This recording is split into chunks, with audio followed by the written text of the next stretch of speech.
We are live, but we must let it breathe, baby, for oh so short a time. But you need that. You need that oxygen. You're welcome. You need the O2, especially in these days post pandemic. You need the O2.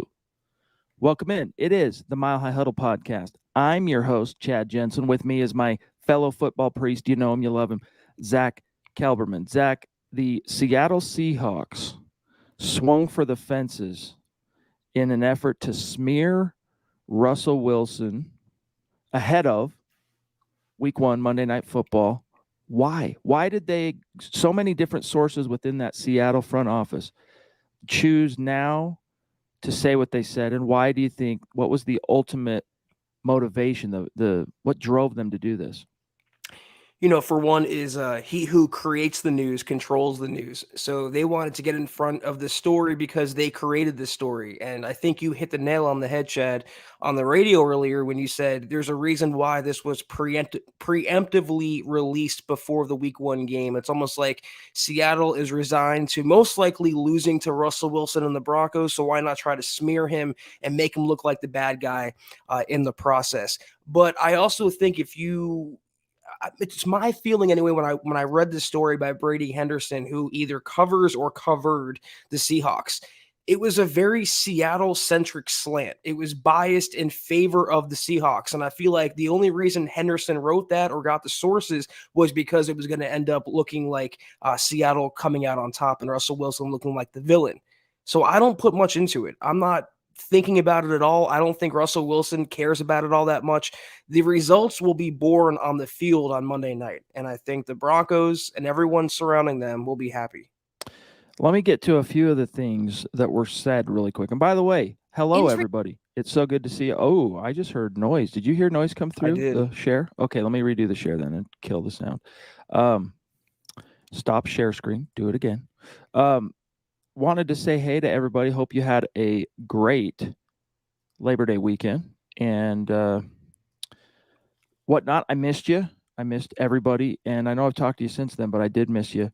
Hope everyone had a great one. I want to say what's up to Dylan holding it down for us, helping out in the chat. Diamond Rattler, as per the usual, first in the chat tonight. Great to see everybody. Sam Bam, let's grab this super chat real quick, Zach, and then I'll finish my thought here. Sam Bam with the coolest hat currently floating around on YouTube. Love it, dude. Appreciate you, Sam. He says, good evening. So glad football is back. Can't wait for Monday for the NFL world to be introduced to the new and improved Denver Broncos. 12-5, says Sam Zach. Go Broncos and let's ride. You like 12-5 as a record for this team? I do. I think in a realistic, not even looking at it optimistically, 11-6, 12-5 is my target range for the Broncos. I certainly don't think, Chad, they're going to finish 9-8 like a lot of prognosticators, and I put that in quotes, seem to believe. So we'll see. But back to this article real quick. All right. Here's a couple of the things, the quote unquote revelations we learned.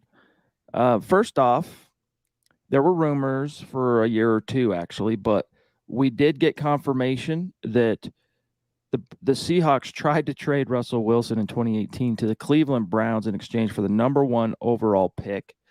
And Cleveland said, yeah, nah, for whatever reason. And that was when John Dorsey was calling the shots there. And they took Baker Mayfield. Russell Wilson today, Zach, not explicitly, but he seemed to confirm that by saying, quote,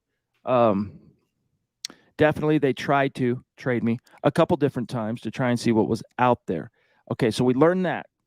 But we had multiple Seahawks front office staff clowning Russ. Here's 2 lines that I pulled for this article. One guy said, he's not as mobile as he used to be. And another one said, I just felt like he's a descending player. And I think maybe, Zach, the worst thing that bothered me about this was the Seahawks telling ESPN that Wilson was more focused on taking home the NFL MVP award than winning football games. This from the guy who's obsessed with winning. Those are just a few things that jumped out to me. I mean, he's using his mobility or lack thereof to say he's a declining player. Russell Wilson was never Lamar Jackson. or Kyler Murray. He was always more of a pocket passer who can use his legs for maneuverability and to help him out to make plays out of nowhere like he has throughout his career. But if you look up the 2018 season, the trade they wanted to make, it was a good trade not to, because Baker never really reached his potential in Cleveland. And in 2018, Russell Wilson won 10 games. He threw for almost 3,500 yards, 35 touchdowns, 7 interceptions, and earned another Pro Bowl nod. So he's always performed at a high level, and whether the Seahawks believed in him is another story, but it said more about them and how impulsive they were to move on and get someone else in the building when a few years before 2018, Russell Wilson was hoisting the Lombardi trophy after taking down, of all teams, the Broncos. Much more to get to on this front. Garth Knight jumping in. Appreciate that super chat, Garth. Becoming a bona fide superstar. Party on, my dog. He says MHH country. I love that, dude. I hadn't heard MHH country. We'll come back to the chat. Trust, we got a few matters of business, and these are matters of business that we're quite excited to discuss with everybody here tonight. First things first, pristineauction.com is back with Mile High Huddle. pristineauction.com is the most trusted sports memorabilia auction site with an A+ rating with the Better Business Bureau. We are teaming up with Pristine Auction once again on another great giveaway. Viewers can win a Peyton Manning signed, framed photo. So check out our Twitter page. All right, check out our Twitter account for pics of this awesome piece of memorabilia. You can see it on the screen now. To win, all you got to do is head to pristineauction.com, click register on the top of the page, or just follow the link in the description below of this podcast. And when you register, you use our registration code, Elway, pretty easy to remember, to be entered, Elway. And as a bonus, Pristine Auction will kick in $10 off of your first winning auction. Yeah, guys, every item on pristineauction.com comes with a certificate of authenticity from the industry's most reputable authenticators. Upgrade your collection of signed memorabilia today and get 10% off your first item when you use the code Elway when you sign up. Again, pristineauction.com/register, or use the link in the show description. Just use the code Elway and get $10 off your first item and be entered to win a Peyton Manning signed frame photo. The drawing will be held Monday, September 19th. Now, listen, we've had people ask, hey, who won the Javonte Williams signed piece of memorabilia from Pristine Auction's first run with us as a sponsor? We don't know, actually, but they did confirm to us that's done. So, and it was given away. All right, the drawing was through people, only for people who signed up on our code. So, if you were the one who won that, we need to hear from you. Zach, we've heard a lot of all the sponsors we've ever had on this show. I don't think we've had as much positive interaction and like feedback from our community as we have with Pristine Auction. People saying, showing us pictures of their man cave, showing pictures of this piece of swag they got through at like a killer price through Pristine Auction. So we do appreciate you guys patronizing the sponsors, but this is a no-brainer for those of you who like to collect and really celebrate your fanhood. I'm just saying, if you stack up a lawnmower, a weed whacker versus a Peyton Manning signed memorabilia or something like we gave away with Javonte Williams, it's a lot more appealing. So we're happy that y'all are taking to it, and be sure to enter to win your Peyton Manning swag, as it were. The Duchess, fresh off a victorious summer victory with the red carpet, MHH red carpet here in just a couple of weeks. Golly, that's just flying in on us. Love you, Michaela. She says, to hell with Seattle. Russ, flex it up. Show him your inner beast. Zach.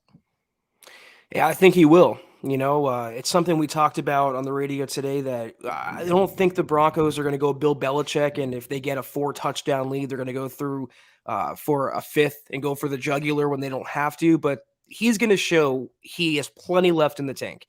He's going to show that the way he ended last year, looking like the prime Russ versus the washed Wilson, is the norm for him still, that he's not over the hill. He's not this declining quarterback, and the Seahawks made a mistake trading him away and doing so for ... Geno Smith. David McIlrath jumping Touchdown in with Buffalo. It's crazy. With a super sticker. Thank you, David. It's good to see you, my friend. Hope you've been well. We really do appreciate the support, my friend. Hope you know that. And he's saying here, good evening, Broncos country. Chad, Zach, and Scott. Hashtag MHH for life. Hashtag Broncos country. Let's write. Zach, true or false? Your given name, Zachary. Was that True. what your parents named you? So True. when they misspell your name with an H, are they really wrong? Yes, because it's Zach, and I don't spell it with a T. So it's I shorten it and I go by Zach. But yeah, it's happened all my life, Chad. Between my first and last name, you have no idea how hard Kelberman is apparently to spell. I mean, I've gotten so That many different surprises me, variations. Kelberman. Yeah, it's like it sounds, but whatever.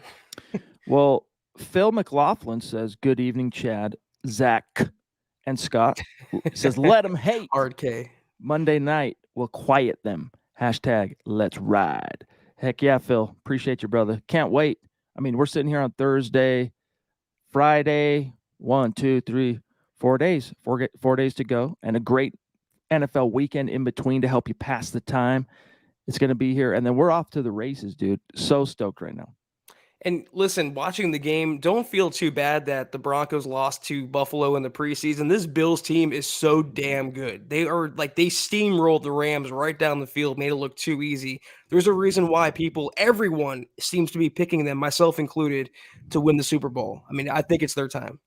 So, Zach, could it be that it's not that Russell Wilson is a descending player, it's that the Seattle Seahawks have been, for the last couple of years, a descending franchise, and that they are projecting. This is one of the first rules of PR in politics, which is whatever is eating at your conscience, whatever you are a little sensitive or insecure about, you project that on the opponent. That's just what you do.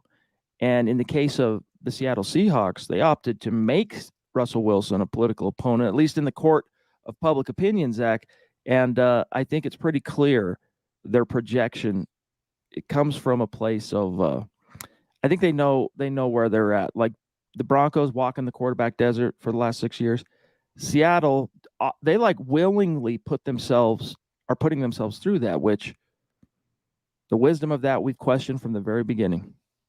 And not even taking the opposite approach the Broncos did, the failing approach the Broncos did last year, starting the lower upside guy, this case Geno Smith, over the turnover prone, but I guess somewhat upside having Drew Lock. But, I think that's a good way to put it, Chad. He's not a declining quarterback, at least we don't think he will be, but you can argue that they've had declining coaching and declining management in Seattle for a few years now. They're far from what they used to be. Yeah, credit to Scott Kennedy for the descending franchise. That's what a good producer will do for you. He'll make your hosts look smarter. All right, Zach. Here's what Nathaniel Hackett said when he was asked this earlier this afternoon in the sweltering Denver heat. Golly, it's been hot. He said, he was asked, "What do you have to say about Seattle saying X, Y, and Z? Blah blah blah blah blah." He said, "Quote: I just know what I see out here on the practice field. And he looks awesome. I'm excited to have him here." So he kind of brushed it under the rug quite quickly. Obviously didn't want to spend too much time, Zach, dwelling on it at the podium. But this was something you touched on today on the Mile High Huddle show on the radio. And I think it's worth spending a minute talking about here tonight. And that is, as if Russell Wilson needed any more motivation going into this game, they just gave him like how many pieces of paper on the bulletin board? I mean, all the different comments, all the shade, just in that one article, like the bulletin board is full now. That's not a combination you necessarily want going into your home debut 2022. I give either Russell Wilson, his team, or the Broncos PR team led by Patrick Smythe a ton of credit for the way Russell Wilson navigated the media, and also credit to making Wilson and Hackett available to the Seattle media, whereas Seattle didn't make Pete Carroll available to the Denver media. But Russell Wilson was the consummate pro, shrugged it off, said nothing but positive things, and didn't let him affect him publicly. He gave Seattle no bulletin board material, no motivation, but knowing full damn well that his office in Dove Valley, Russell Wilson's, it's paper mache on the walls with every article, every takedown piece, every little bit of criticism he's faced this offseason. You can paper his walls with it. That's what Seattle did, and as if he needed any more motivation, he has it now. He said there's no chip on his shoulder. There's a bag of Lay's on his shoulder, Chad. You just can't see it. It's inside of him. No doubt about it. No doubt about it. Here is what as you said, I wouldn't quite say that Russell Wilson turned the other cheek. He did respond to it, but he did it in the most passive way possible because he does, he's a classy dude. And he's also smart enough as a tactician, I think, Zach, to know that as triggered as maybe he might have been privately, like as much as he maybe hated hearing these things said about him by his former team, he's not going to let that be perceivable in the public eye, because then it not only reflects on him, Zach, but then who knows, then he gets mad. He gets off that whole neutral mindset thing, and he maybe gives the Seahawks some bulletin board material. But here's what he actually said, quote, "I don't worry about all that stuff. People have opinions and thoughts and ideas. Everybody has their own right to think what they want to think. I know how the whole thing went down and how it transpired and just the whole situation, but also at the same time too, I know that every second of my time in Seattle, I enjoyed in terms of being there and trying to give it my all every day." So that's a classy cat, dude. Not quite turning the other cheek, because I guess you could maybe define it as that, but I liked his response. I mean, I know he's new to Denver, but he's not new to quarterbacking in the NFL. People are acting like he has a lot to prove or he has to establish himself. They don't realize he's Russell freaking Wilson. He's pretty well established. And part of that is knowing how to navigate and handle and finesse the media, not giving anything away, not hurting your team from a tactical standpoint through the press. He's known that, and he's been trained to do that. But inside, he understands everything. He's human. He understands what people are saying about him, a declining player, and the hit pieces, and the reason he was moved on from in the first place. I mean, you do what you did in Seattle. You ended last year alone on the note you ended on, which was very good, and you get traded, and there's no real succession plan in place. If you're Seattle, you're moving on from him for nothing. So he feels slighted, as he should. He feels disrespected, as he should, but he'll never let that on because he wants to be a good teammate. He wants to endear himself to the Broncos. He loves football. People forget that or write that off because he's so corny, but the man is all about football, all about his team, all about winning, and he's not going to do anything to hurt the Broncos. Shout out to Michael Ronquillo. Really good to see you, buddy. Hope you've been well. Also, the reigning champion of the Facebook side of the MHH red carpet treatment, Gary Leeds Palmer. Looking forward to seeing you in a couple of weeks, brother. He says, "Hey, Chad, Zach, and Scott, Russ is here," meaning he's a Bronco. That's all I need to know. Go Broncos, and let's ride. Exactly. You move on to the next topic, and that is, Zach, some curious statistical projections for Russell Wilson from none other than ESPN. Let me get to them here from your article. It is predicted by, who was it? Mike Clay, who said he predicts Russell Wilson to throw for 4,089 yards, 30 touchdowns, and 10 interceptions this year. And you, of course, talked about it as kind of a curious projection. Explain that. Can I just say something about Pete Carroll first? Yeah. Before we put a bow on that topic, you want to hear what sour grape sounds like. You want to hear what giving someone motivation and a chip on their shoulder sounds like through the media. This is what Pete Carroll said today when he asked if he thinks that Russell Wilson how he'll be received by fans in Seattle on Monday night. And Pete Carroll said, "You're either competing or you're not. I'm leaving it up to the 12s, which is their fan base. It's game time. However they take it, I'll follow their lead." Translation, boo the hell out of this man. I mean, you can't be any more bitter than that. And it just shows why, if it was a choice between Pete Carroll and Russell Wilson, John Schneider and Seattle management chose Pete Carroll. And you know what? More power to him. It'll help the Broncos out. Anyway, about this topic in particular, I'm not overly mad. It's almost 4,100 yards, 30 touchdowns, 10 picks. Pretty much what I wrote here in the article, Chad, is how I still feel. I mean, it would be the most by any Broncos quarterback in 8 years. It'd probably get them into the postseason. But if you scroll down and you look at Russell Wilson's history and what he's done over the course of his career, he's thrown for 4,000 yards, I believe, 5 times, and 3 times went over 30 passing touchdowns in a single season. So he's shown on more than one occasion he can do that. And now he's surrounded by the best supporting cast he's ever had, a front office that handpicked his groceries, and a coaching staff that wants to let him cook. So if you want to doubt Russell Wilson or discount him, do so at your own risk. Here's what I'm doubting a little bit, Zach. why the Broncos didn't make a push for Vaughn, because he just sacked Matthew Stafford. Um, had their chance to, had their chance to. Vaughn was open to it, Zach. Vaughn was like, Denver was on the list of possibilities of free agent destinations. Is that water under the bridge, or when you see him wreck and shop like he just did, does that kind of bug you at all? I'm not a Seattle fan. I'm not going to let my pettiness and my own immaturity blind me from the fact that Von Miller is a great player, and I wish him well throughout his career, however long it lasts. I wished him well in LA last year. The reason why I wanted the Rams to win that game was because so Von could get another ring. I wish him the best in Buffalo, except when he's playing the Broncos or if he plays the Broncos. And that's that. I'm not going to hold his divorce from Denver against him. It's business. And Russell Wilson said that today. It's part of the game. It's part of the NFL. And you can either hold on to that like a bitter ex to never let it go and have the scary serial killer photos above your bed at night, or you can just move on and move past it and realize it's okay. It'll be okay. Yeah, I think it will be okay, but I gotta admit, Zach, I think the rumors of Von Miller's demise were greatly exaggerated. And what I mean by that is he had that rocket start to 2021 as a Bronco.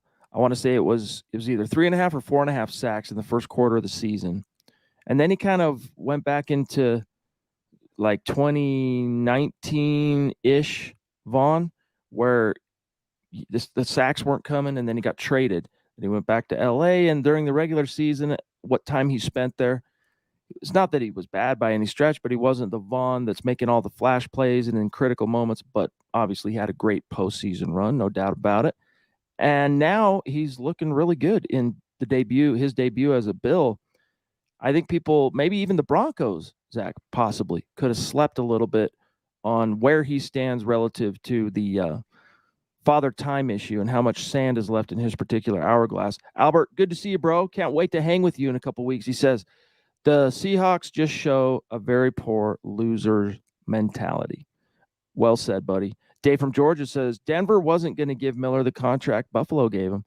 That's for sure. So if it came down to dollar bills, right? The Bills gave Vaughn a we're taking our shot this year for a Super Bowl kind of contract. Like they swung for the fences, Zach. Maybe if all Vaughn was looking for was mercenary, like find either the best contract I could get or balancing that with the best team I could land on too. Both. I think he did get both. I'm sure there was a few more million out there for him if he wanted to settle for a less of a contending team, but you're talking about a Super Bowl favorite, even though Josh Allen just went down. But, they went down the field and they're looking like a Super Bowl favorite, and Vaughn just compliments them on defense so perfectly. People talk about the Buffalo offense, and rightly so, Josh Allen and Diggs and everybody else, but the defense is so freaking stout. And if anything, Broncos fans and Broncos players should know that after the preseason game where, even though it was meaningless, Buffalo didn't just win. They exerted their dominance all over Denver for 60 minutes. Man, it's the Von Miller, Aaron Donald show tonight so far anyway. Golly. Oh, Zach, what was your pick for this game? Your final score? I had 24-20 in favor of Buffalo, and I know that might be a little conservative, but I thought it was going to be a defensive game. It might just be. I know. I was thinking it was going to be more of a shootout, but maybe you're right. Maybe it trends more towards a lower scoring game, defense. But all right, so we're about 23 minutes in, and I think a lot of people they want to watch the game. It's everybody's been starved, Zach, for NFL, real meaningful NFL football. Before we get out of here, I think it was Broncos for Breakfast earlier this week dedicated a show to this, but we haven't had a chance to address it quite yet. What was at least not on the podcast. We have on the radio show, but what was your reaction to Peter King predicting the Broncos to miss the playoffs, hedging along the way, right? Saying, I'm probably going to be wrong, or I'm probably going to live to regret this, but he predicts basically AFC West being the toughest division to kind of be ruled by the Chargers and the Chiefs. Yeah, I have multiple thoughts on this. I respect Peter King for what he is and what he's done and the status and the clout that he has. And I also appreciate the little blurb he provided about Nathaniel Hackett and Russell Wilson and just the marriage they're forming already and how happy they are together. It's his opinion. He had the Chargers and the Chiefs in the playoffs. I don't know if he had the Raiders. I don't think he had them in there, but he just left the Broncos out. Yeah, it's highlighted right there. I was probably read. He left the Broncos out, and he said it can go either way. Wouldn't surprise me. Nothing would shock me, he said, but he just has the Broncos on the outside looking in. It's his prerogative. He's not the first. He won't be the last. I've seen, 8-9 record predictions, 9-8 predictions. I think it's a little misguided, but that's why the games take place. We'll find out. I just think that if you're going to make a bold prediction, like stick with the courage of your convictions, right? Like if you're going to say Broncos aren't making the playoffs, well, give us your rationale, give us your logic behind that, and then stand behind it. To hedge the way he did was actually very un-Peter King in the sense that, he's usually quite a confident in his takes, and I just felt like it was kind of like throwaway type of prediction. And most predictions are, let's be honest. I mean, no one has a crystal ball. It's not like everyone's hanging their hopes and all the destiny of the world is tied to what Peter King thinks is going to happen this year in the NFL. Only in Peter King's mind does that take place. Mayhaps. I know Christmas Ape, shout out to Christmas Ape back in the day from Kissing Susie is it Colber? Now I screwed it up. I want to kiss you. You remember that website? KissingSusieColbert.com. Thank you. But Christmas Ape would lampoon his Monday morning quarterback column once a week, and it was always a fun read. I always have enjoyed reading Peter King, dating back to my childhood, reading Sports Illustrated. Shout out to the mothership. I always have enjoyed Peter King, but I thought it was cool. I always enjoyed reading Christmas Ape's lampooning of him because sometimes he would get a little sanctimonious, Mr. King, and Christmas Ape just had a lot of fun with that. Steve says, and good to see you, bro. Monday night special is deep fried sea chicken. Let's ride hashtag let Russ cook. Zach, is there any doubt that the Broncos are going to let Russ cook? Because we learned in that ESPN piece another thing that, hey, the Seahawks went with the flow of the whole let's let Russ cook. And then at really the first sign, the first obstacle, the first bump in that road, they pulled the rainbacks, went back to the play defense, run the ball model. Sorry, there was just a crazy interception that just took place. This is what I'm talking about by being a defensive game. I don't know. I just had a feeling. And Isaiah McKenzie bobbling it like usual, going back to old Isaiah. I do like my sea chicken, Chad. I like it medium rare, and I'm pretty sure it'll taste better than crow. So I'm looking forward to that course on Monday night. Anything else, all the discourse, all the conjecture before that or leading up to that, I don't care. Bring on the game already, baby. All right, well let's make it quick work of this, Zach. We'll get out of here for tonight. Everyone has a download to listen to in the morning. We broke down the pressing issues today. If you want to go through the process for us. Anyone, by the way, doesn't know the genesis of the Kissing Susie Colbert website, take 5 seconds on YouTube and Google that. It's a pretty classic moment in NFL history, if you want to call it classic. But that was the Mile High Huddle podcast. We are off until Sunday evening, same time, same place. But until that time, follow us on Twitter at the MHH Pod. You can follow the main account on Twitter at Mile High Huddle. Chad at Chad and Jensen, myself, Kelberman NFL, and Scott at Scout Kennedy. If you guys want some swag, guys want some merch like you see Chad and I rocking right now, huddleuppod.com is your one-stop shop, your destination. Go get that merch when you can check it out. And facebook.com/Mile High Huddle Pod. Like that page and follow that page. Guys and gals, if you haven't, please go to Apple Podcasts and leave your football priest a 5-star review for a chance to win some merch each and every single month. But as you see ticking below you, please subscribe, like, and share this video and every video you see on the MHH channel. It really helps us grow and reach more Broncos fans just like y'all. Sometimes I forget that I allow my little sidekick, my little dog, Buck Lee. We call him Bucky. I don't know. But sometimes I forget that I leave him in the office right before it's time to go live. And this was one of the rare times me forgetting bit me in the butt. I'm sitting here all of a sudden. Someone must my sons are walking around or something, and now that they've hit puberty, their voices sound like man voices, so he gets really suspicious of that. Start barking. Hopefully you guys didn't hear that, but you probably did. So My apologies, but a shout out to these great Super Chat superstars and supporters tonight. Sam Bam, love you. Garth, you the man. David, you the man. And the Duchess, you the bomb. All right. We love you. We appreciate each and every one of you. On Facebook, Gary Leeds Palmer, Phil McLaughlin, Steve Lazuski, Albert Knoppers. And, we would probably spend more time tonight, Zach, going through like predictions and what to watch for. But Sunday. we're going to have a chance to do that on Sunday. Yeah. So have a great weekend, everybody. And don't forget to catch us tomorrow on 98.1 FM in Denver. If you're not in the Denver area, it's all good. 2 to 3 p.m. Mountain Time. Just go to our Twitter account. You'll see the link to listen. Bookmark that bad boy, and you can set your watch to it every weekday at 2 p.m. Zach and I for an hour breaking it down. Appreciate y'all tuning in tonight. Guys, rejoice. Football is back. Have a great weekend. Take care, and as always, go Broncos.